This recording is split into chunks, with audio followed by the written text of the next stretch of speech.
Hi. While we figure out how to work that, the slides are actually over there, and you also have it on your WhatsApp. Is that correct? All right, great. You're all year 2, right? No, year 3? Year 1. Year 3, okay. Then the rest, year 1? Okay, so some of you year 1, some of you are year 3, no year 2s. Are there any year 2s? Okay, great, thank you. Just to have an indication, how many of you here,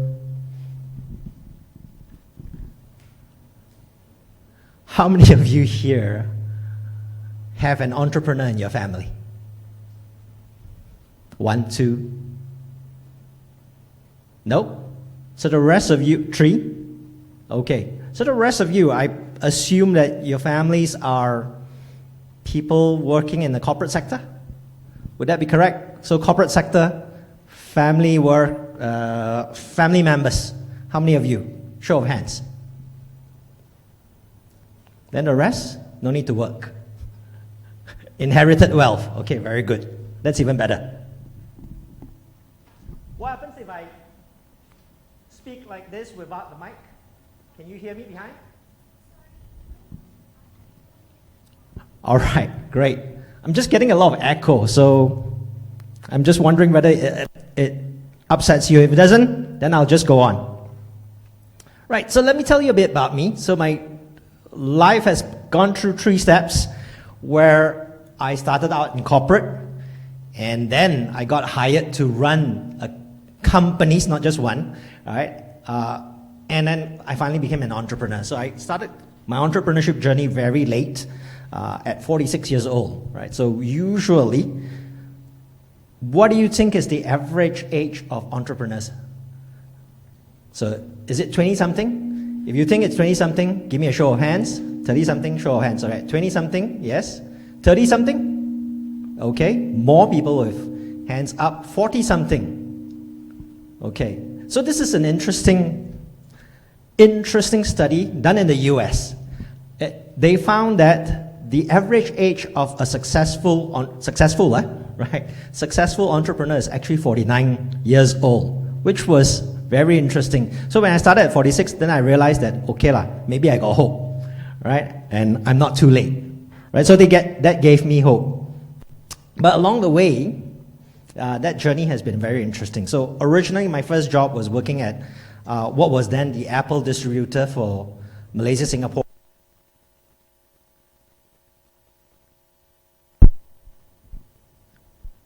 And this thing went dead on me for a while. Okay, looks like we have a lot of tech problems, but okay, we will go with it.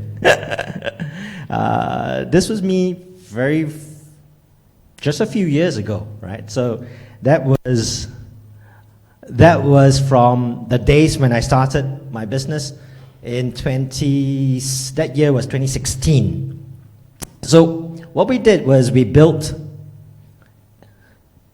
the original premise of the business was building an event venues and services booking platform. It's called VIMO. It started in 2014. And through that time, what we did was we started from scratch. How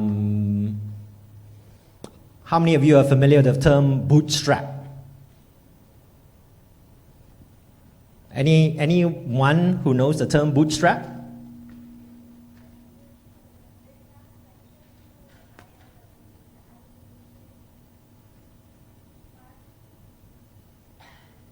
No? So bootstrap means you essentially fund it yourself with whatever means necessary, whether it's sell your car, sell your house, sell yourself, right, to fund the business. And that's what I did originally. I sold an apartment to fund this back in 2014, right? So with that seed capital, with that personal seed capital, the business started. Along the way, 3 years later, we did our first crowdfunding campaign, right? Which was in 2017, where we raised 500,000 ringgit So you see two checks here, 250,000 ringgit, 250,000 ringgit. One half came from Cradle, the other half came from crowdfunding, which means we opened it up to public and people came in. We raised the 250,000, or rather this 500,000 ringgit in 4 days at that time, which was considered fast at that time. Right? So this was early days of ECF. This was the 10th campaign in 2017. Today, there are hundreds of companies that have raised funding through ECF. How many of you have friends or know somebody who has a company that has raised money through ECF? Ada tak? None. Okay.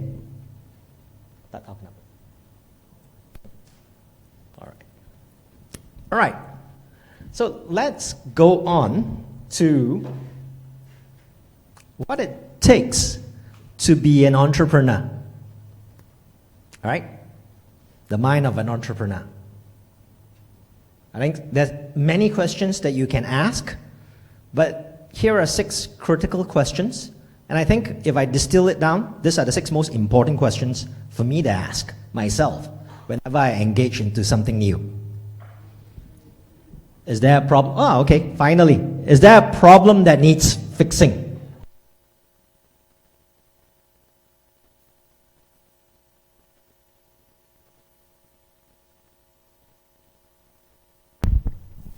If there's a problem that needs fixing, this is a lot better.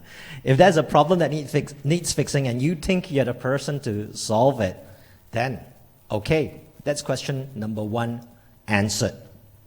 It means that you think that there's a gap in the industry and therefore it can be solved by a better solution. So for us, when we started Vimo, for me when I started Vimo, because I was essentially a one-man show at that time, right? So it's a very lonely journey, and I made it even lonelier by starting it alone. I asked the question, is there a problem that needs fixing where venue booking was concerned? And there was, because in my previous company, we were trying to do events and we couldn't book rooms online, right? So there was no place to find it easily. So that's why we built it in the first place. Is it global or local? Is this problem a global or local problem? You find this being asked of your investors. Your investors will want to know, are you solving a local problem? A local problem could be only within tailors. Are you solving a problem within tailors? Does it only exist in tailors? If it is the beginnings of a business, a small business, but it's still a business. Or is it global? Is this a problem that permeates every single country that you go to? We kind of knew that Vimo probably wasn't a global solution, but it was a local solution that would give us a head start into doing other things. But it was a start. Is your solution surmountable? So is this problem fixable by the solution that you're going to propose? If it's not, sometimes the cost of trying to fix it is actually harder or higher than what your solution can offer. Then it doesn't make good business sense because you're just going to lose money on this. Is an MVP possible? What's an MVP? Anybody knows what an MVP is? Person with a cap, since you have a cap as well, right? What do you think an MVP is?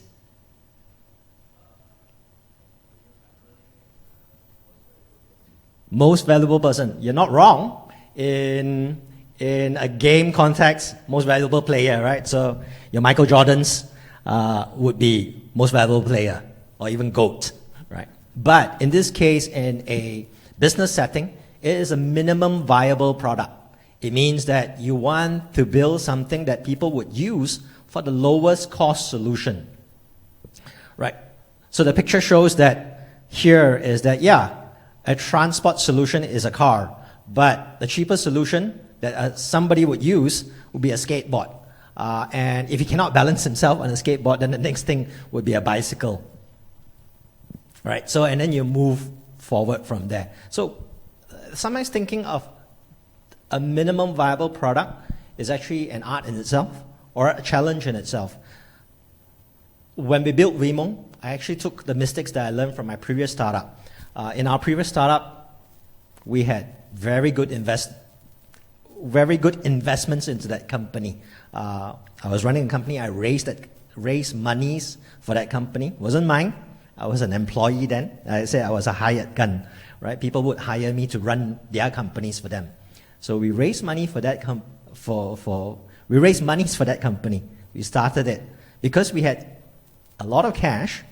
We started hiring people and thought that we should build a very good solution and it would be kick-ass, right? That people would say, wow, this is fantastic. What we found out was that almost 80% of our solution wasn't used, right? The only solutions people used was probably up to 20% of it, right? Which kind of educated us. We took time, we took money, we hired lots of people to build a solution that was essentially underused. So if you can build a minimum viable product, it is very good. And that's what we set out to do when we built Vimo from the ground up. We built it on, how many of you are familiar with WordPress? Any tech guys here? No? Right. None. Okay. So if go Google WordPress and look at what WordPress is.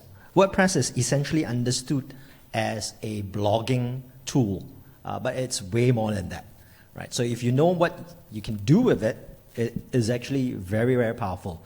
It means that you can get a solution out to market within weeks.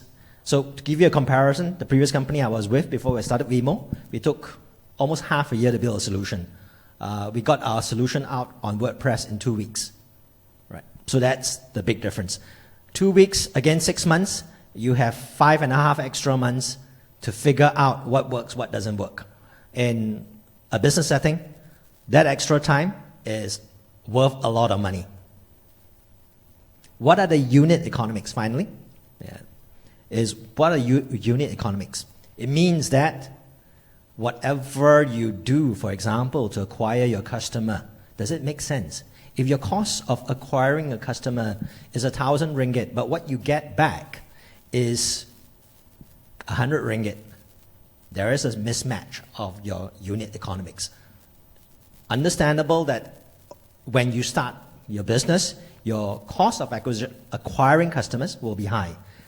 But over time, it must come down. If it doesn't come down, then you have a problem, right? So then you have what is perceived as a problem that Grab is facing today, right? Because they still have to spend more money to acquire customers than they're earning from that customer. And therefore, investors don't like it. After a point, investors won't like it, and they hammer your stock. And finally, right? Yeah, this is the final question. Is this my passion? Is this something I really want to do to solve it? I may have the idea, but if I don't have the passion to fix this problem, pass it on. Don't do it. Because this journey, this entrepreneurship journey, is going to drive you to your end, right? If you don't have the passion for it. Then there's something called entrepreneurship, right? So I started my life corporate, then as an entrepreneur, which means I was actually hired by other people to run their business, right? And you might think that how does being an entrepreneur apply to me if I'm going to work for another company or somebody else is going to hire me? I think there's a lot that you can learn, and here are some examples which are very good, right? How many of you recognize this phone? It's a very old phone. What phone is that? Do you know? Motorola? What's the model name? Anybody know the model name for this? Yes? No? Okay. So this is the Motorola Razr. This was actually a skunkworks project, which means the team that built this within Motorola went against the rules. They believed in the product. They thought that it would sell, and they built it. And they built it quietly. The engineers didn't like the product because they were against it. It was not according to the preset rules that Motorola at that time had in mind of what a good phone should be, right? So when they built this, they actually had hit some of the budget under a marketing fund, right? So that was how surreptitious it was. It was kept under the radar so that until they finally built the product, they got it out, they showed management liked it and rolled it out. They didn't really think that this would sell. They just thought it would be a cool statement. I think their initial projections were just about 1 million units, 2 million units. By the end of life, this phone, or this series of phones, had sold 150 million units for Motorola. Right? So before the iPhone was the iPhone, the Motorola Razr V3 was the phone that everyone wanted. It was the most desirable phone at that time. I think before all of you were born, right? You're all under 21, right? Correct? No, under 20, what? 22? 25. You have just been born, I think, at that time. Yeah, so my daughter is 26 years old, right? So this was born, this came out just as the time she was born, if I remember correctly.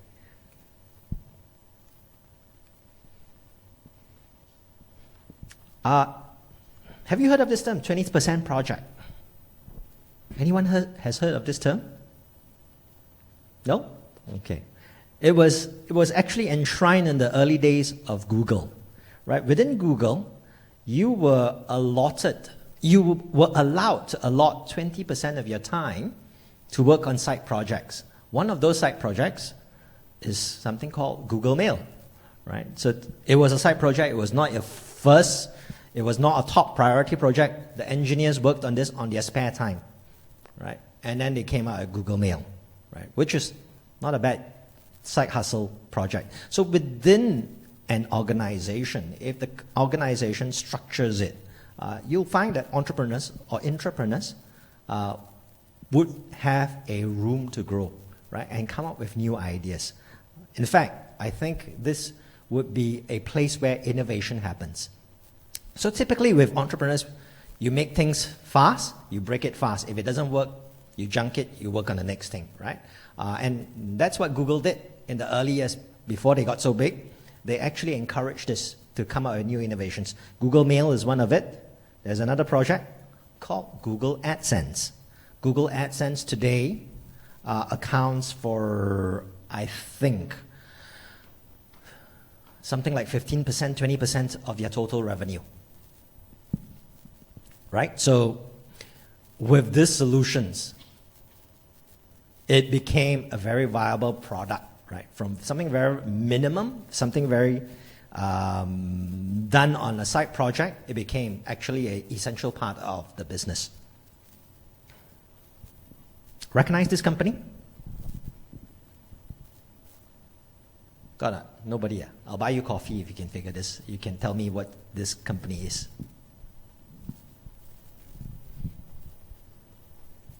You're all either very young or, okay, you all are very young, all right? So this is International Business Machines, IBM. They used to dominate the IT industry. They were the super giant of that time. Their dominance was that every single corporate computer in the US would almost always be an IBM. Every mainframe computer, every mini computer, almost always is an IBM at that point, right? So they had 80% market share, dominated the market like nobody else at that time. In the early 80s, they thought the PC was a toy. But nevertheless, they gave this division some money and said, go figure out and see whether you can build something. So what these guys did was that with a very small team, they built the IBM PC. And again, being IBM, for a while, IBM dominated the PC market, right? So when they launched, they essentially killed every other competing personal computer in that space. And it really started as a side project. Out of this project was launched another company. Any guesses for which company launched because of the IBM PC? Made them $1 billion company. Got it? It's very early in the morning, right? So, Ji-Sing, nice to see you here. What do you think, which company became $1 billion company, multi-billion dollar corporation? Sorry? Apple was already $1 billion corporation at that time before IBM came in and whacked them. There was one company, software company, that became very big because IBM gave them a chance. Microsoft, exactly, right? It was IBM that built Microsoft, right? So IBM can stand for I built Microsoft, right? Because they really made Microsoft super, powerful. By the time they realized software was the key, it was kind of too late, right? Microsoft then called the shots already. Right?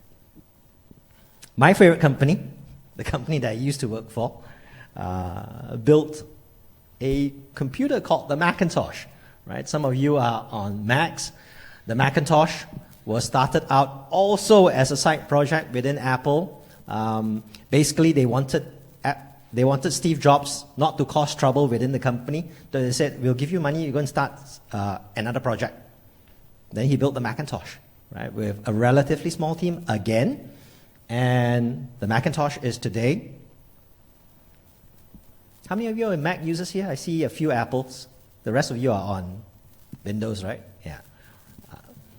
It became the behemoth that it is today. And then along the way, they also pivoted and changed.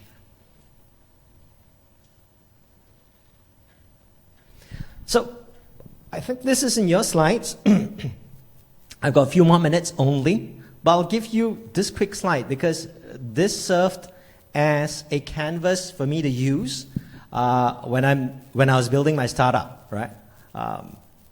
It probably came after. Before I built my startup, I didn't put this in the canvas like this, but along the way, what would happen was that we realized that actually you can just break up your startup ideas into a few areas, right? So you can look at the columns. The first column would be your threats, your gaps, your blue oceans. Your second column is, do you go it alone, you pair up with somebody? Is there a way to growth hack, which means find a shortcut to grow your business or collaborate? And then finally, you look at your measure of success, right? All your unit economics, your value creation is here. So for us, when we started, one of the things that we did was that one of the key collaboration partners that we had in our early days was actually Grab. It didn't really impact us that much in terms of business, but it really impacted us in terms of presence and making us look like a very solid company that Grab would partner with us. So what we did was I managed to get Grab to give me $5 vouchers anytime anybody booked an event, right? So at that time, Grab was giving away 5 ringgit. Every time you book a Grab ride, they would give you $5, right?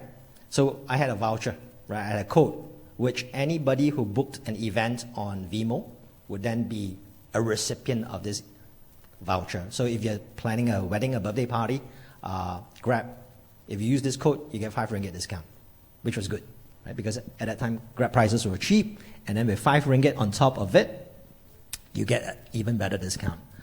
We were very early in our stage of the business.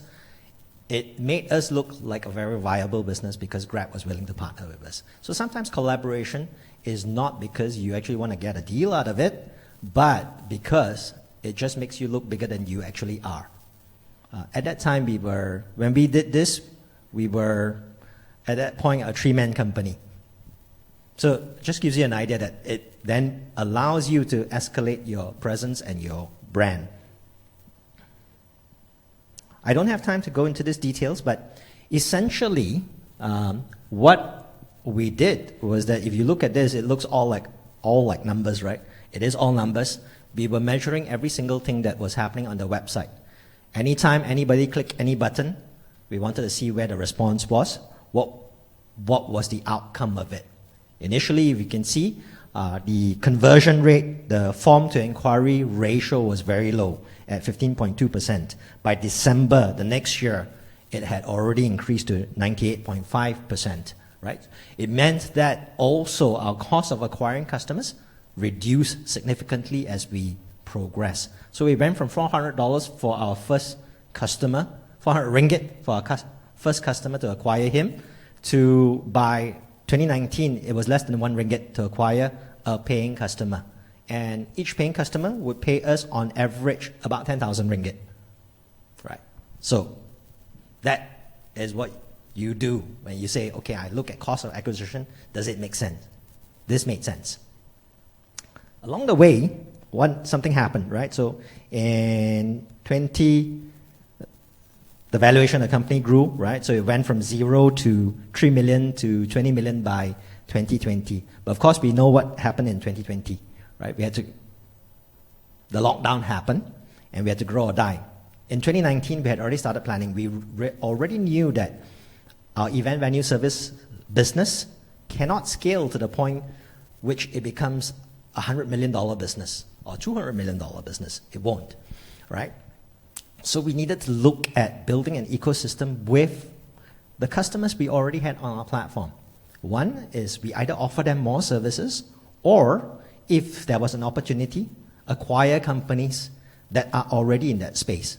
And if possible, even better, acquire them cheap, right? Or using shares, which means we don't even pay a single cent, right? But we do a share swap. So we used a bit of both to grow our business. In 2020, as the lockdown happened, it was actually our biggest period of growth at that point.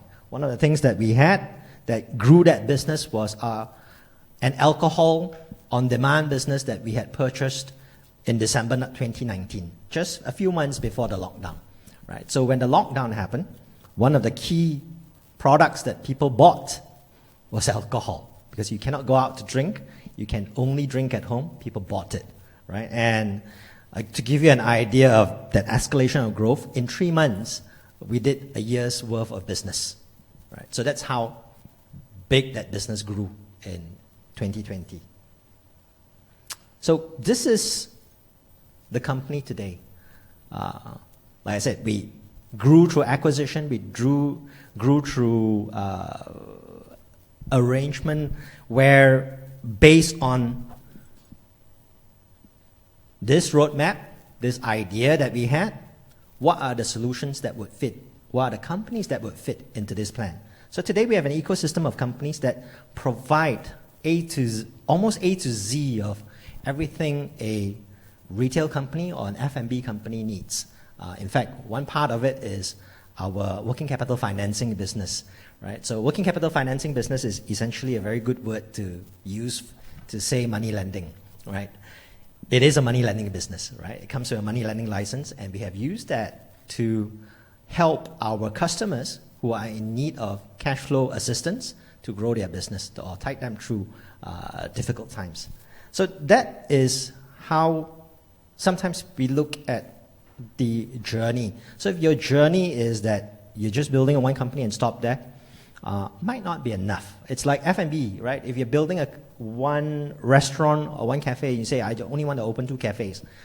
Chances are you really won't be able to make money. You've got to look at whether you can scale to at least 5 outlets, right? Because that's almost the break-even point. So if you look at being an entrepreneur, what are the traits that you should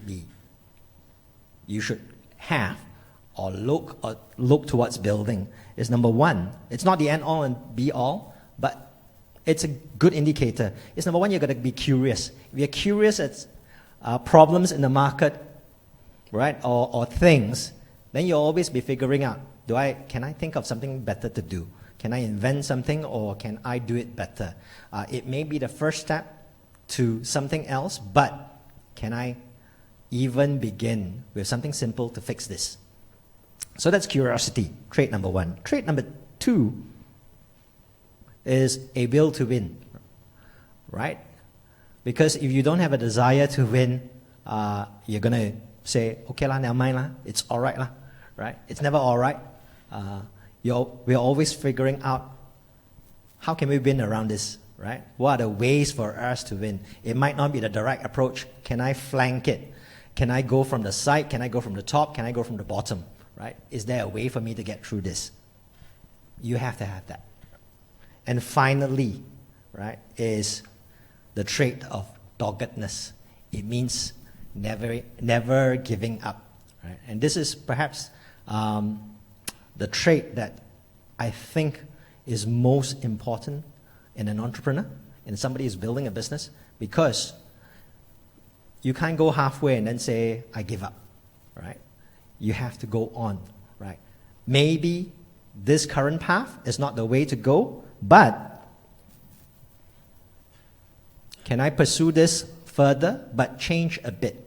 So for us, it was grow or die, pivot, and expand the business model, right? So essentially, we really changed the business model and grew from there. Today, the original business is a very, very small part of the group. The group, if you look at it, our first year in business, we did 40,000 ringgit. This year, we'll be doing about 80 million ringgit, right? So that's the difference, right? How we've grown from that to here. But of course, it's not just one person. It's many people coming together. So I don't take credit for all that. I think the team that has come together now is fantastic, right? It's because of all these people coming together that we're able to do that, all right? So with that, I thank you very much for your time and hand back the time to Dr. Vimala.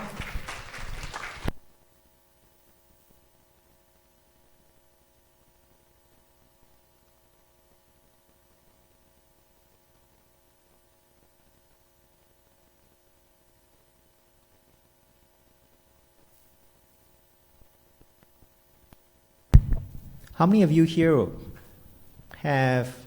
think that being an entrepreneur is glamorous? To be the next Mark Zuckerberg or the next Elon Musk? Okay, don't even go that far, right? Who's a local champion? Who's a local champion? Yeah, I can't even think of a local champion. Sorry, Anthony Tan. Who would think that you want to be the next Anthony Tan or Joel Neo of Groupon and then Faith? None? Yes? No? Not sure. Okay, thank you very much. Bye.